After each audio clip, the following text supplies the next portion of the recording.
नमस्कार दोस्तों। आपको मालूम है कि अमेरिका में इलेक्शंस आने वाले हैं। अब बस 3-4 दिन रह गए हैं। दिवाली अभी अभी निकली है, तो दोबारा से एक तो हैप्पी दिवाली, शुभ दीपावली दोबारा से आप सबको विश करते हैं हम दोनों की तरफ से। और साथ में जय सिया राम जो नारा हमने शुरू किया था, उसका असर देखिए कि सारी अच्छी अच्छी न्यूज़ हमें रोज़ सुनने को मिलती है कि भारत की कैसे हमारा एक लेवल बढ़ता जा रहा है। अब तो योगी जी ने दिवाली वाले दिन अस्त्र शस्त्रों की पूजा भी कर ली है। यानी कि अगर आपने वो वीडियो नहीं देखा, आप जाके देखना कि कैसे योगी जी हिंदू राष्ट्र बनाने के लिए उन्होंने शस्त्रों की, शास्त्रों की अगर पूजा करते हैं तो शस्त्र अस्त्र की भी उन्होंने पूजा शुरू कर दी है। बड़ी ही डिटेल में एक वीडियो बनाया है कि किस तरह से ये हिंदू राष्ट्र बनेगा। और ये सारे एक जो बड़े बड़े जितने भी एग्जाम्पल्स हैं, ये सारे उमेश जी की तरफ से आते हैं और मैं सिर्फ यहाँ पर आपको प्रेजेंट करता हूँ। तो पहले तो उमेश जी, आपका बहुत बहुत शुक्रिया। और दूसरा, जय सिया राम। जय सिया राम। सर, अमेरिका में इलेक्शंस हो रहे हैं। आज योगी जी और मोदी जी को डिस्कस नहीं करेंगे। अमेरिका में कमला है या कमली है, ये तो बाद में पता लगेगा। कमला हैरिस लोग बोलते हैं कि जीत जाएगी। अब अगर सपोजिंग एग्जांपल लेते हैं कि अगर कमला हैरिस जीतती है, is she going to be good for India या Donald Trump is going to be better for India? Sir, obvious बात यह है कि रिपब्लिकन और ट्रम्प हमेशा भारत के लिए बढ़िया रहे हैं। और मैं यहाँ पे आगे जाके ये बोलूंगा कि चाइना के जो अथॉरिटेरियन डिक्टेटर है ली जिनपिंग, वो भी बढ़िया है। डेमोक्रेट्स अमेरिका में आए तो वो इंडिया के लिए खराब है। भले ही उसमें कमला हैरिस हो या जो बाइडेन हो या बराक हुसैन ओबामा हो या हिलरी क्लिंटन हो या मिशेल ओबामा। जब भी आप ये देख लीजिए डेमोक्रेट्स अमेरिका में रूल करते हैं, उस समय इन्होंने चीन और पाकिस्तान को सपोर्ट किया है। और लास्ट 4 साल में आपने देखा है कि जैसे ही ट्रम्प साहब को लास्ट टाइम धोखा देख के उधर इलेक्शन माल प्रैक्टिस करके उनको निकाला गया था, उनको डी प्लेटफॉर्म कर दिया गया था। उसके बाद इंडिया में कितने रेजीम चेंज से ऑपरेशन कराए थे हमने। शाहीन बाग 4 महीने तक उन्होंने दिल्ली के शाहीन बाग में लोगों ने वहां पे डेरा डाल के बैठ गए थे। फार्मर्स प्रोटेस्ट जो सिंगूर बॉर्डर पे था, 10 से 11 महीने चला। और तो आपको ये भी बता दूंगा कि जो चाइना में वुहान इंस्टीट्यूट ऑफ वायरोलॉजी है, उसने जिसके ऊपर इल्जाम है कि उन्होंने एक लैब इंजीनियर्ड वायरस विश्व में फैलाया है, उसका भी रिसर्च करने का काम एंटोनी फॉची ने दिया था। एंटोनी फॉची यूएस एडमिनिस्ट्रेशन के बहुत बड़े साइंटिस्ट है और जो बाइडेन आने के बाद उन्हें इनफैक्ट अमेरिकन लॉ मेकर्स ने भी उनके ऊपर क्वेश्चन उठाया है। और अगर आप गूगल करेंगे, इसको इन्होंने गेन ऑफ हैंड फंक्शन बोला है। तो एक ऐसी रेजिम, डेमोक्रेटिक रेजिम जो खुद अपने लोगों के अगेंस्ट काम करे, जो खुद विश्व के अगेंस्ट काम करे, और जिसने 2 साल तक सारे विश्व को एक तरह से एक महामारी के अंदर बांध दिया था, जिसमें हम अपने घर में कन्फाइंड हो गए थे। हमने कितने अपने रिश्तेदारों को खोया है, जॉब लॉसेस हुई है, कॉन्फ्लिक्ट बढ़े हैं। ये काम डेमोक्रेट्स करते हैं, क्योंकि डेमोक्रेट्स का सीधा ताल्लुक होता है डीप स्टेट से। हाँ सर, ये वही डीप स्टेट है, जॉर्ज सोरोस है, बिल गेट्स है, ये सब जो बराक हुसैन ओबामा है, ये लोग वही हैं जो भारत के अंदर इंटरवीन करते रहते हैं। आज अगर केजरीवाल अरेस्ट होता है तो बराक हुसैन ओबामा उसकी तरफदारी करता है। राहुल गांधी कितनी बार यूएस जाके सीक्रेट विजिट करके आता है, उसको वहां पे समझाया जाता है। अभी देख लीजिए बांग्लादेश में क्या हुआ, सीधा मिसाल देख लीजिए बांग्लादेश में रेजिम चेंज ऑपरेशन के साथ क्या हुआ। शेख हसीना जो एक लीडर थी, 15 साल से उसको हटा नहीं पा रहे थे। यूएस ने उनसे एक सेंट मार्टिस आइलैंड मांगा था, ताकि वो बे ऑफ बंगाल और अरेबियन सी में वो मॉनिटर कर सके चाइनीज शिप्स को, इंडियन इंडियन पोजीशंस को। शेख हसीना ने मना कर दिया था, तो उन्होंने वहां पे एक रेजिम चेंज ऑपरेशन करके मोहम्मद यूनिस को इंस्टॉल कर दिया। और आज बांग्लादेश की हालत कैसी है आपको भी समझ में आ रहा है।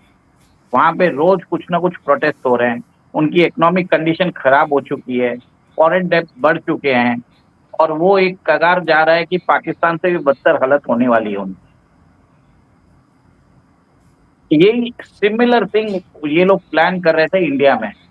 Punjab assembly election last year आपको याद है कि कुछ देर के लिए मोदी जी के पास कोई सिक्योरिटी नहीं थी, और आपने खुद ही बताया था कि अगर हरियाणा जीत जाते तो जो बांग्लादेश में हुआ था, ढाका में हुआ था, वो दिल्ली में भी करने का विचार था। तो ये सब सपोर्ट और फंडिंग आती कहां से है? ये डीप स्टेट से आती है, और डीप स्टेट डायरेक्टली सपोर्ट करता है डेमोक्रेट को। ये डीप स्टेट क्या है? बहुत लोग ये भी जानना चाहेंगे डीप स्टेट क्या है। डीप स्टेट एक पावरफुल ओलिगार्किक ग्रुप है अमेरिका में, जिनके इंटरेस्ट है आर्म्स में, फार्मा में, मिलिट्री इंडस्ट्रियल कॉम्प्लेक्स में, बिग टेक में और हेज फंड में। ये 5 इंडस्ट्रीज ऐसी है जिसके कारण ये अपना इंटरेस्ट ही देखते हैं, इनको किसी की ह्यूमैनिटी की कोई इंटरेस्ट इनसे कोई इनको कोई फर्क ही नहीं पड़ता है। अमेरिका में ही देख लीजिए, डोनाल्ड ट्रंप क्या बोल रहे थे, मेक अमेरिका ग्रेट अगेन। वो बोल रहा था कि मैं अमेरिका को एक बहुत ही समृद्ध नेशन बनाना चाहता हूँ। ही वांटेड अमेरिकन कंपनीज को बोल रहे थे कि अमेरिका में आके आप प्लांट्स लगाइए, जॉब यहाँ पे जनरेट करिए।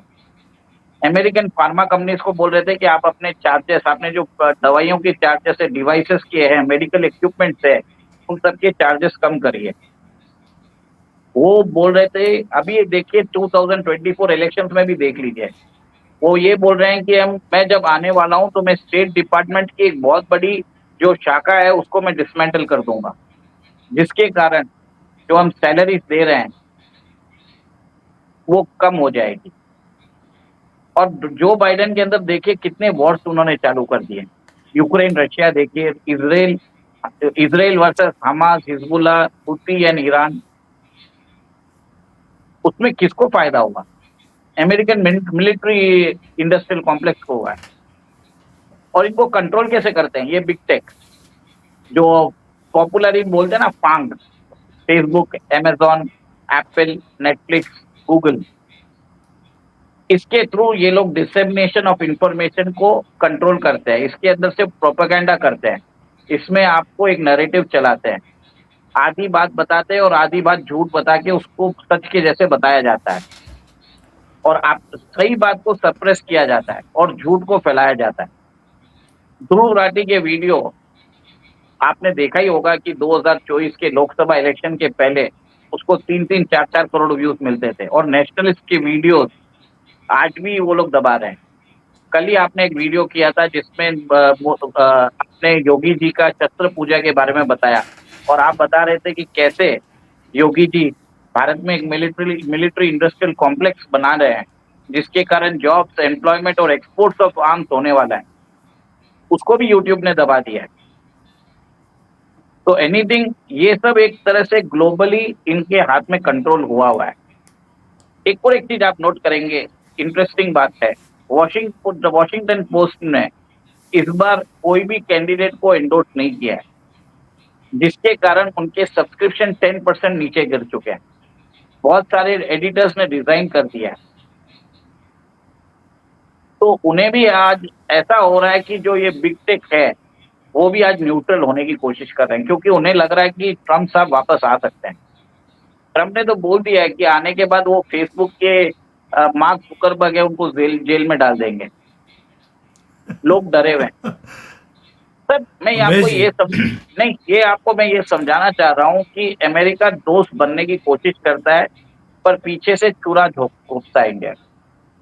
हमारे जो तेजस के इंजन हैं वो मार्च 2023 से देने थे, 2 साल हो गए सर, अभी तक नहीं दिया उन्होंने तेजस के इंजन। हमारे जो नहीं, अपाचे हेलीकॉप्टर था वो नहीं दे रहे हैं। तो उमेश जी, मेरा ये मानना है कि चाइना तो एक दुश्मन है, वो दिखता है, पर जो अमेरिका के अंदर ये डीप स्टेट वाले सपोर्टेड डेमोक्रेट्स है, वो चाइनीज शी जिनपिंग से भी ज्यादा खतरनाक है। दोस्त बन के वो आपके सीने में खंजर घोपेंगे। सर लेकिन मुझे नहीं लगता कि थोड़ा सा कॉन्ट्रडिक्शन भी है। आपने बोला कि डेमोक्रेट्स जो हैं अभी, जैसे बाइडन है, बाद में अगर कमली आती है, हैरिस वो आती है, तो हमारे लिए ख़राब है, लेकिन ट्रंप आएंगे तो अच्छा है। लेकिन मैंने तो कई वीडियोस देखी हैं यहाँ पर बड़े बड़े अर्थशास्त्री और डीप स्टेट के जानकार, वो ये बोलते हैं कि अमेरिका में प्रेसिडेंट को भी बन जाए, पॉलिसी वही कंटिन्यू रहती है, वो डेमोक्रेट्स आए या रिपब्लिकन आए, फर्क नहीं पड़ता। क्या अगर ऐसा होगा, अगर ट्रंप भी आएगा, तो भी तो बाइडन या कमला हैरिस की जो पॉलिसीज हैं वही कंटिन्यू करेंगी? आपको नहीं लगता ये कॉन्ट्रडिक्शन है कि Trump is better than Kamala Harris and Kamala Harris is worse than Xi Jinping? Sir मैं एक चीज बताऊंगा, ट्रम्प का एक ही लक्ष्य है, make America great again. He stand for the American people, he is a people oriented person. 2016 से 2020 के उनकी प्रेसिडेंसी में एक वॉर भी उन्होंने चालू नहीं किया था। इनफैक्ट वो तो नेटो को भी डिसमेंटल करने की बोल रहे हैं। तो आप समझ जाइए। और वो ये भी बोलते हैं कि ताइवान को हम एड क्यों दें, Taiwan should pay for the arm. और उस फायदे में अमेरिका के जब जनता की फायदा होता है, तब उसका फायदा वर्ल्ड के लोगों, वर्ल्ड की जो उनकी अलाई कंट्रीज है उन सबको मिलता है। इंडिया और अमेरिका के रिलेशंस बहुत डीपेन हुए थे ट्रम्प साहब की प्रेसिडेंसी में। पाकिस्तान को जो एड मिल रहा था वो उन्होंने बंद कर दिया। देखिए, आई कैन अंडरस्टैंड कि Trump is anti illegal immigrant, उसके कारण, और he has a deep rooted hatred towards Islamist and jihadist fanaticism. But हमें समझना चाहिए कि हमारा फायदा कहाँ है। ट्रम्प ने तो इंडिया को भी थ्रेटन किया है कि जब हमने उनको हाइड्रोक्लोरोक्विन नहीं दिया तो सीधा बोल दिया हम आपको एपीआई नहीं देंगे। तो Trump is a pro American. वो पहले अमेरिकन इंटरेस्ट देखेंगे। अमेरिकन पीपल का जब इंटरेस्ट आता है उसके कारण बेनिफिट इंडियंस को भी मिलता है। जबकि कमला हैरिस या जो बाइडेन, ये सब एक टूल्स है द डीप स्टेट। ये सिर्फ एक मुखौटा है। कमला हैरिस का आईक्यू देख लीजिए, वो क्या बोलती है, एक ही सेंटेंस को 25 बार बोलेगी रिफ्रेश कर करके। She doesn't know anything. Actual में चला रहे सर हैं उधर अमेरिका में two persons are running the show. एक तो है एंटनी ब्लिंकन और एक है जेक सुविलन। ये दोनों डायरेक्टली रिपोर्ट करते हैं डीप स्टेट की कंपनीज को। जो पॉलिसीज होती है, it is beneficial to this big military industrial complex. आप बताइए, कौन एक ऐसा कंट्री, कौन रशिया को जाके बैन करता है, स्विफ्ट के सिस्टम से हटाता है, फिर बाद में यूक्रेन को आर्म्स देते हैं, वो भी इन्फ्लेटेड प्राइसेस पे, फिर बोलते हैं कि यूक्रेन को जाके आप रशिया से युद्ध करो। सब 2.5 साल हो गए हैं। अभी बता रहे हैं कि BlackRock owns around 40% of Ukraine's agricultural land. BlackRock is part of the hedge fund. It's the largest hedge fund in the world with assets under management by 11 trillion. आप ये देख लीजिए, जो अक्टूबर 7 को इसराइल में लास्ट ईयर मैसेकर हुआ था, जिसमें 1200 इजरायली को मार दिए गए थे, बच्चों को अगवा कर दिया गया था, लड़कियों को रेप करके उनकी डेड बॉडीज को घुमाया गया था। सर, लास्ट ईयर G20 में हमने आईमेक प्रपोजल दिया था, India middle east eastern corridor. आपको भी मालूम था वो एक गेम चेंजिंग ट्रेड रूट रहेगा। आप मुझे ये बताइए, जैसे ये सब काम किया हमास के लोगों ने, हमास, हिजबुल्लाह, हुती, सबको सपोर्ट कौन कर रहा है? अमेरिका। अमेरिका में वो भी डेमोक्रेट। आपको ये जान के हैरानी होगी कि जब तक 2008 से 16 में बराक हुसैन ओबामा था, Hussein Obama, he was very much favourable कि ईरान के ऊपर सैंक्शन हटा दिया जाए। तो Iran use that window to get uranium of weapon grade capacity. अगर आपके पास 90% रिफाइनमेंट कैपेसिटी आ जाती है यूरेनियम की, you can make weapon. Due to this Biden presidency 2020 से 24 के बीच में उनका जो यूरेनियम एनरिचमेंट कैपेसिटी था जो 65% था 2020 में, अभी 2024 में 90% पहुंच गया। तो ये देखिए अमेरिका की policies under Democrats is always favouring Iran, उनके प्रॉक्सीज को। उन्होंने तो इसराइल के प्लान्स भी लीक कर दिए थे, आपको मालूम होगा। तो आप ये बताइए कि ये democrats how are they good for United States? US में अभी सर आज यूनाइटेड मुझे एक सेकंड सर, यूनाइटेड स्टेट्स में अभी 2.5 मिलियन इलीगल इमिग्रेंट्स घुस चुके हैं। उनको वहां पे अकोमोडेशन, बेनिफिट, सब चीज मिलता है। अमेरिकन टैक्स पेयर टैक्स भरते हैं और ये सारा बेनिफिट्स ले रहे हैं। एक बहुत बड़ी फुल फ्लेज इंडस्ट्री चल रही है। ट्रम्प साहब उमेश जब जी थे मेरी आज एक बात हुई मेरी एक बात हुई थी आज। कोई दामिनी जी हैं शिकागो में, उनसे मेरी डिटेल में बात हुई है घंटा 2 घंटे की। एंड शी वॉज सेइंग कि she was a registered Democrat. उन्होंने हमेशा ही डेमोक्रेट्स को सपोर्ट किया है, but today she was saying I am ashamed कि मैं पिछले 20 सालों से इनको वोट करती रही हूं, क्योंकि इन्होंने अब जाकर इनका मखौटा उतर रहा है कि कैसे इन्होंने अमेरिका को बेच दिया और कैसे ये डेविल लोग हैं, बच्चों का ये रेप करवाते हैं, इलीगल इमिग्रेंट्स को यहाँ पर लेकर पूरे कंट्री में इनको स्प्रेड कर दिया गया है। जो 2.5 मिलियन के आप नंबर बता रहे हैं, actual numbers are 12 million. 1 crore 20 lakh illegal लोग अमेरिका में घुसाकर उन्होंने डेमोग्राफी को चेंज कर दिया है पूरे अमेरिका के अंदर, ताकि वो इलेक्शंस कभी हारे ही नहीं। सर यही चीज तो भारत में भी हो रही है। ये जो कॉकरोच है, ये बांग्लादेश से रोहिंग्यास को यहां पर लाकर पूरे भारत में स्प्रेड किया जा रहा है। आपको नहीं लगता कि सेम स्ट्रेटजी जो अमेरिका में है भारत में भी है? यानी कि लिबराडों का जो काम करने का स्टाइल होता है वो सेम रहता है सारी कंट्रीज के अंदर। सर बरोबर बात है। मैंने तो आपको जो न्यूज मीडिया आउटलेट में जो फिगर्स आए थे वही बताए हैं। आपकी बात सही है कि वो लोग इन इलीगल इमिग्रेंट्स को, जो स्विंग स्टेट्स है अमेरिका में, जिसके कारण इलेक्शन रिजल्ट डिटरमाइन होते हैं, उधर उनको रीसेटल किया है। और आपने बरोबर बोला है कि उन्होंने एक प्लानिंग के साथ किया है, जिसके कारण डेमोक्रेट्स कभी इलेक्शन हारे ही नहीं। और अगर डेमोक्रेट्स कभी इलेक्शन नहीं हारेंगे तो डीप स्टेट का जो मिलिट्री इंडस्ट्रियल कॉम्प्लेक्स है उसको बेनिफिट्स आता रहेगा। आज अमेरिका का डेप्ट $35 ट्रिलियन है, उनकी इकोनॉमी इज 29 ट्रिलियन।